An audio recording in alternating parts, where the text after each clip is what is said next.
CDNet News, Kayamkulam. Kerala state service pensioners union Kayamkulam town block committee ലോക വയോജന ദിനാചരണവും ആദ്യകാല മുതിർന്ന നേതാക്കളെ ആദരിക്കലും നടത്തി. ജില്ലാ വൈസ് പ്രസിഡന്റ് ബി ജീവൻ ഉദ്ഘാടനം നിർവഹിച്ചു. Kerala state service pensioners union Kayamkulam town block committee ലോക വയോജന ദിനാചരണവും ആദ്യകാല മുതിർന്ന നേതാക്കളെ ആദരിക്കുന്ന ചടങ്ങും സംഘടിപ്പിച്ചു. ജില്ലാ വൈസ് പ്രസിഡന്റ് ബി ജീവൻ ഉദ്ഘാടനം നിർവഹിച്ചു. 1982 മിക്ക രാജ്യങ്ങളും അതിന് വേണ്ടത്ര ഒരു പരിഗണന അല്ലെങ്കിൽ ഒരു ഇമ്പോർട്ടൻസ് കൊടുത്തില്ല. അത് കഴിഞ്ഞ് 1991 കുറച്ചുകൂടി വ്യക്തമായി ചില പ്രത്യേക ഘടകങ്ങൾ രൂപീകരിച്ചുകൊണ്ട് ചില നിർദ്ദേശങ്ങൾ നൽകിക്കൊണ്ട് ഐക്യരാഷ്ട്രസഭ വീണ്ടും ഒരു പ്രമേയം പാസാക്കുകയും പല രാജ്യങ്ങളും അതിൻ്റെ ചൂട് പിടിച്ച് വയോജനങ്ങൾക്ക് വേണ്ടി ചില ക്ഷേമ പ്രവർത്തനങ്ങൾ നടപ്പിലാക്കുകയും ചെയ്തു.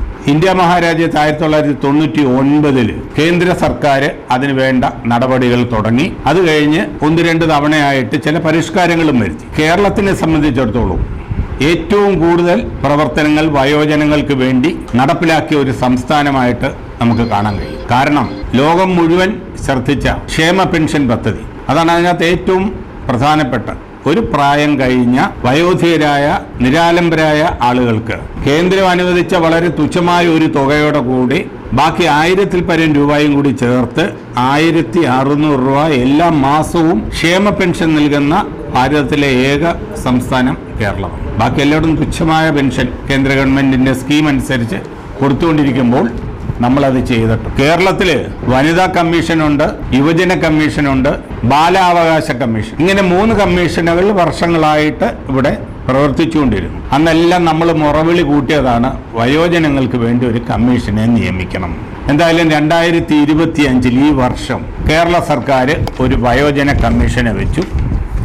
അതിൻ്റെ ആദ്യ പടിയെന്നുള്ള നിലയിൽ കേരളത്തിൻ്റെ ആദ്യത്തെ മുഖ്യമന്ത്രിയായ ശ്രീ എം ശങ്കരൻ നമ്പൂതിരിപ്പാടിൻ്റെ മകൾ എം രാധ ഉൾപ്പെടെയുള്ള ഒരു 5 അംഗ കമ്മീഷനെ നിയമിച്ചിട്ടുണ്ട്. Town block committee president C Muraleedharan Pillai അധ്യക്ഷത വഹിച്ചു. വയോജന ദിനം ഒക്ടോബർ 1 അത് 2ാം ആണ്ട് എല്ലാ വർഷവും 1-ാം തീയതി ഒക്ടോബർ 1 കൊണ്ടാടുന്നതാണ്, നടത്തപ്പെടുന്നതാണ്. അതുപോലെ ഇപ്രാവശ്യം ആദ്യകാല മുതിർന്ന നേതാക്കളെ ആദരിക്കലും ആ ചടങ്ങ് കൂടിയുണ്ട്.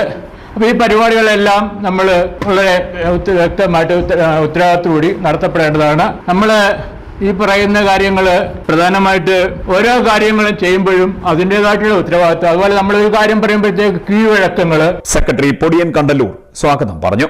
ഒക്ടോബർ 1 ലോകവ്യാപകമായി ഈ വയോജനങ്ങളുടെ ഒരു ദിനമായി ആചരിക്കുക എന്നത് ഐക്യരാഷ്ട്രസഭ മുന്നോട്ട് വെച്ച നിർദ്ദേശങ്ങളിൽ പ്രധാനപ്പെട്ട ഒന്നാണ്.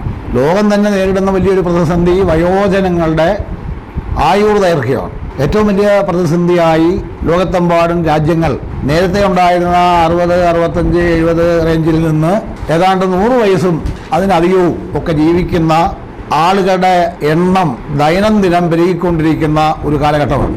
അതുകൊണ്ട് തന്നെ ഈ പ്രായപരിധിയിൽ വരുന്ന ആളുകളുടെ സുരക്ഷ, സംരക്ഷണം അത് ഉറപ്പുവരുത്തുക എന്നത് പൊതുസമൂഹത്തിൻ്റെ ബാധ്യതയായി മാറിക്കൊണ്ടിരിക്കുന്ന സാഹചര്യം കൂടിയാണ്. ഞാൻ അതിൻ്റെ ഏറെ വിശദാംശങ്ങളിലേക്കൊന്നും പോകുന്നില്ല.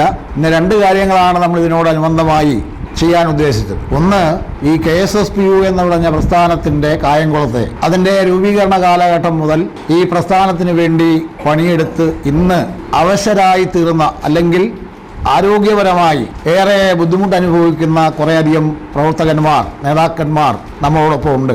അതിലവരെ എല്ലാം തന്നെ ഒന്ന് ആദരിക്കുക, അവരുടെ കഴിഞ്ഞകാല പ്രവർത്തനങ്ങളെ ശ്ലാഘിക്കുക. അത് പുതിയ തലമുറയ്ക്ക് പ്രചോദനമായി തീരും എന്നാണ് നമ്മൾ കരുതുന്നത്. അതുകൊണ്ടാണ് ഈ സന്ദർഭത്തിൽ എല്ലാവരും നമ്മൾ വിളിച്ച എല്ലാവരും വന്നിട്ടില്ല. അതിൽ പ്രധാനപ്പെട്ട ഒരാൾ കുറുപ്പ് സാറാണ്. കുറുപ്പ് സാറിനെ കണ്ണിന് doctor G Sadasivan, K Raveendrakurup, professor MNR Nair, KR Ramabhadran, I Hassan Kunju, S Lalithamma, Y Nasaruddin, G സുകുമാരിയമ്മ, Hussain Payikkad, N Gopalakrishnan Nair, KR Muraleedharan, K Sharafuddin, K Narayanan തുടങ്ങിയവർ സംസാരിച്ചു. S ലളിതമ്മ പ്രാർത്ഥന അവതരിപ്പിച്ചു. ടൗൺ ട്രഷറർ A ഇസഹാക്കു കുഞ്ഞ് നന്ദി പറഞ്ഞു. CDNet news, Kayamkulam.